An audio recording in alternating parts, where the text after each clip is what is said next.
Assalamualaikum warahmatullahi wabarakatuh. Oke, di video kali ini kita akan mengenali atau kita akan membahas tentang air. Air bukan sembarang air, tapi air yang kemudian dapat kita gunakan untuk bersuci, tak itu berwudu menghilangkan hadas kecil atau bahkan mandi untuk menghilangkan hadas besar atau bahkan menghilangkan najis itu sendiri. Nah, di video ini kita akan mengenali air-air yang kita dapat gunakan untuk bersuci tersebut. Oke, jadi air yang dapat kita gunakan bersuci itu ada 7 macam. Di dalam kitab kitab fikih dijelaskan ada 7 macam. Yang pertama, tipenya itu adalah air hujan. Jadi air hujan itu boleh kita gunakan bersuci. Itu bersuci apa saja? Boleh. Jadi yang penting niat. Jadi sambil hujan Anda berwudu di situ itu boleh. Sah. Bisa menghilangkan hadas kecil.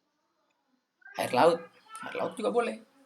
Jadi kalau ada orang di laut mungkin ya, lagi junub, boleh tuh langsung lompat di laut ya, ambil niat, nanti yang pastinya niatnya ya tetap niat menghilangkan hadas besar, boleh. Ada juga air sungai ini juga adalah air yang dapat digunakan untuk bersuci. Yang keempat ada air sumur ya, ini apalagi ini boleh digunakan bersuci, dan ini mungkin yang paling sering kita gunakan kalau di kampung-kampung itu yang masih menggali sumur. Ada juga air sumber atau biasa kita kenali dengan istilah mata air, nah itu boleh. Dan juga air salju. Nah, tapi air salju ini setelah mencair ya, bukan masih berupa es batu gitu ya. Karena tidak mungkin tuh Anda mau pakai mandi tapi masih berupa es batu gitu. Terus ada air embun. Air embun pun begitu, bukan ketika masih terjadi embun itu, tapi setelah dikumpulkan, dimasukkan dalam wadah baru kita pakai gunakan untuk bersuci supaya jumlahnya bisa diukur. Oke, selain daripada itu kita juga akan mengenali tipe air. Memang betul, ada 7 macam air inilah yang menjadi dasar air yang bisa digunakan untuk bersuci. Tapi ketujuh air ini nanti tipe-tipenya itu bisa berubah. Tergantung apa-apa saja yang bercampur dengannya. Maka kemudian harus juga kita kenali tipe-tipe air selain daripada 7 macam dasar air ini. Yang pertama, ada air nanti suci dan mensucikan. Jadi 7 air ini yang kita sebutkan tadi, air hujan, laut, sungai, sumur, ya mata air, bahkan air salju dan air embun, itu tipenya semua jika belum berubah, semuanya itu suci dan mensucikan. Masih sifat dasarnya masih seperti air hujan, belum ada yang bercampur dengannya apa-apa, atau air laut belum ada yang bercampur dengannya apa-apa. Semuanya itu suci dan mensucikan. Jadi 7 macam air inilah yang kemudian kita sebut dengan air suci dan mensucikan ya. Tapi masih murni sifatnya. Yang kedua, ada air suci mensucikan tapi kemudian makruh untuk digunakan pada badan. Oleh karena itu, mau dipakai mandi ya makruh, boleh tapi makruh. Maksudnya lebih bagus untuk tidak menggunakan air itu. Ketiga, ada air suci tapi tidak mensucikan. Ada air suci tapi tidak mensucikan. Ya kalau sekedar dipakai untuk mandi biasa saja, boleh. Ya. Tapi kalau sudah digunakan untuk membasuh air kencing mungkin najis ya, atau bahkan dipakai untuk bersih setelah buang air besar, ya nggak boleh. Kalau sekedar mandi saja biasa, boleh. Dan ada yang terakhir, itu air yang tidak suci atau kita kenal dengan air najis. Air najis atau air suci yang awalnya mungkin suci tapi bercampur najis, akhirnya menjadi air yang terkena najis atau mutan najis. Jadi inilah tipe air yang kita harus kenali, yang kemudian dari tipe air inilah kita akan tahu mana dari 4 ini yang bisa kita gunakan bersuci. Lanjut ya, kita akan kaji. Tadi air suci dan mensucikan. Apa itu? Ya, tadi sudah disebutkan bahwa 7 macam air itulah yang kemudian air suci dan mensucikan. Tapi syaratnya ya, air suci dan mensucikan itu biasa disebut dalam ilmu fikih itu dengan kitab fikih itu dengan istilah air mutlak. Air mutlak itu maksudnya apa? Air yang masih murni, yang belum berubah sifatnya karena bercampur dengan benda-benda lain, benda-benda suci yang lain. Bukan benda najis ya. Kalau sudah benda najis berarti air najis nanti. Jadi dia bercampur dengan benda suci tapi sifat airnya tidak berubah. Contoh, ada air kemudian suci dan mensucikan itu di dalam gelas kan.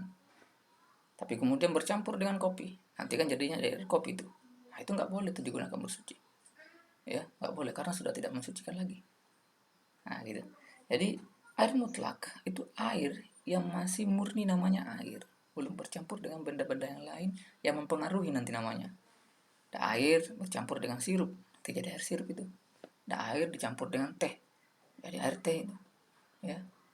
Atau nanti ada air yang bercampur dengan tahu jadi air tahu. Nah, itu nggak boleh itu. Tak boleh digunakan bersuci karena sifatnya sudah tidak mensucikan. Oke, yang kedua, tadi ada air suci dan mensucikan, tapi makruh digunakan pada anggota badan. Air apa itu? Ini biasa disebut dalam kitab-kitab fikih dengan air musyammas atau air yang dipanaskan dengan menggunakan panas matahari. Air ini suci, tapi makruh, bahkan mensucikan, tapi kemudian makruh untuk digunakan bersuci. Kenapa? Ya karena air tersebut biasanya dapat menyebabkan gangguan pada kulit. Nah, entah itu nanti mungkin panuan atau apa dan seterusnya, maka oleh ulama dihukumi makruh, bahwa makruh menggunakan air musyammas itu. Kalau masih ada air yang lain silahkan pakai air yang lain. Kalau sudah tidak ada, barulah mungkin kita terpaksa menggunakan air tersebut. Lalu ada air suci tapi tidak mensucikan. Ada air suci tapi tidak mensucikan. Ya, air apa itu? Nah, ini kita kenal dengan istilah air mustakmal. Dalam istilah ilmu fikih itu ada istilah fikih, dalam kitab-kitab fikih itu biasa disebut dengan air mustakmal. Air mustakmal itu apa? Air yang sudah digunakan, air yang sudah digunakan bersuci. Air yang sudah digunakan bersuci. Ya, air yang sudah digunakan bersuci. Dan airnya tidak sampai 2 kula. Nanti kita akan bahas setelah ini apa itu air 2 kula. Jadi air yang mustakmal itu adalah air yang telah digunakan untuk bersuci sisa-sisa.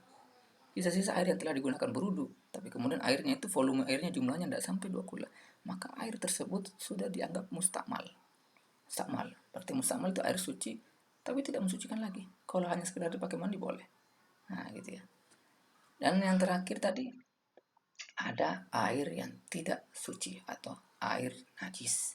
Atau bahkan awalnya suci, tapi karena bercampur najis, maka dia dihukumi menjadi najis. Air apa itu? Yang pertama, air yang kurang dari 2 kula yang terkena najis berubah atau tidak. Ya.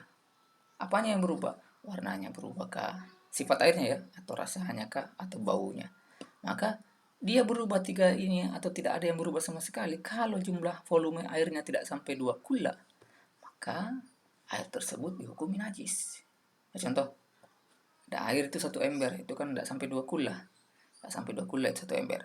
Tiba-tiba ada teh cicak jatuh ke situ. Itu kan kalau teh cicak volumenya kan teh cicak kecil sedikit ya. Maka air itu otomatis menjadi najis walaupun sifat airnya tidak berubah, rasanya nggak berubah, warnanya nggak berubah, bahkan baunya nggak berubah karena volume teh cicak itu kecil. Tapi karena air tersebut tidak sampai 2 kula ukurannya, volumenya, maka berubah tidak berubah, air tersebut langsung menjadi mutanajis atau terkontaminasi najis dan menjadi najis. Nah, jadi yang kedua, airnya mencapai 2 kula. Betul, mencapai 2 kula, tapi terkena najis dan berubah airnya. Entah itu berubah baunya kah, berubah warnanya kah, atau berubah rasanya. Jadi kalau ada, biasa di masjid itu kan biasanya lebih dari 2 kula itu. Ada yang biasa pakai kolam-kolam, kolam-kolam di masjid itu. Nah, itu biasa kita kenali dengan istilah kita pakai burung di kolam masjid itu biasanya ukurannya sudah lebih daripada 2 kula. Tapi kemudian ada mungkin ayam terbang gitu, ambil membuang air, buang air, berak maksudnya, buang tai di situ. Terus airnya berubah. Yang awalnya jernih, tidak ada baunya, terus pas berubah kumur-kumur kok ada baunya ini. Ada rasanya juga berubah, maka menjadi najis walaupun lebih dari 2 kula volume airnya. Ya, jadi kalau airnya tidak sampai 2 kula, berubah tidak berubah akan menjadi najis. Kalau airnya tidak sampai 2 kula, lebih dari 2 kula, najis apa? Kalau airnya 2 kula dan terkena najis, nah dia akan dihukum najis kalau dia berubah, entah itu warna, baunya, atau rasanya. Sekarang pertanyaannya, 2 kula itu bagaimana? Jadi 2 kula itu kira-kira sebenarnya 2 kula ini adalah, kula itu adalah ukuran yang dipakai di masa Nabi itu. Dulu, walaupun setelah beberapa tahun ke depan itu, masa-masa para ulama setelahnya sudah tidak menggunakan lagi, dia pakai ritel, bukan liter ya, ritel. Kalau istilah sekarang bisa kita sebut kati, itu pun setiap daerah ritel atau kati itu biasa berbeda-beda sehingga orang juga bingung. Maka ulama sekarang utamanya biasa di Indonesia juga di apa namanya, ditakar aja pakai liter. Jadi 2 kula itu kalau di jumlah liternya, mayoritas ulama, ini mayoritas ulama ya, karena banyak juga tuh pendapat ulama, mayoritas ulama itu jumlah dua kula itu kurang lebih 216 liter air. Atau kira-kira kalau dibuat di dalam sebuah wadah, sebuah kolam, kira-kira kurang kolamnya itu 60 cm persegi. Nah, maka kalau itu full, itu dua kula, maka teman-teman mungkin biar lebih aman di rumahnya kalau nanti bangun kolam, buatlah mungkin 1 kali 1. Itu sudah lumayan tuh. Kalau sudah full, terkena teh cicak sedikit, buang teh cicaknya karena nggak berubah, airnya nggak najis. Tapi kalau kurang daripada itu, terkena teh cicak sedikit aja, karena kurang dari 20 berubah tidak berubah, hukumnya najis. Jadi tadi ada beberapa berbeda pendapat itu di antara 20 lah ya. Walaupun ya mayoritas ulama itu mengatakan 20 itu 216 liter. Ya ada juga tuh seperti dalam uh, kitab apa namanya, Fathul Qadir. Nah, itu dalam Fathul Qadir itu karya Ki Haji Muhammad Maksum Ali itu volume air 2 kula itu dikatakan 174,58 liter. Ini lebih banyak lagi jumlahnya.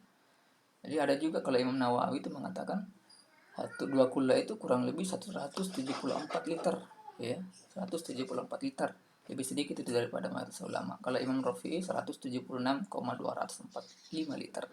Ya enggak? Nah, jadi mayoritas ulama kemudian mengatakan 2 kula itu jumlahnya volumenya itu 216 liter air. Jadi kalau dikubuskan, dikolamkan itu dibuat wadah kolam, maka kolamnya kurang lebih 60 cm persegi. Oke, ini saja mungkin yang bisa kita sampaikan pada hari ini. Semoga manfaat. Assalamualaikum warahmatullahi wabarakatuh.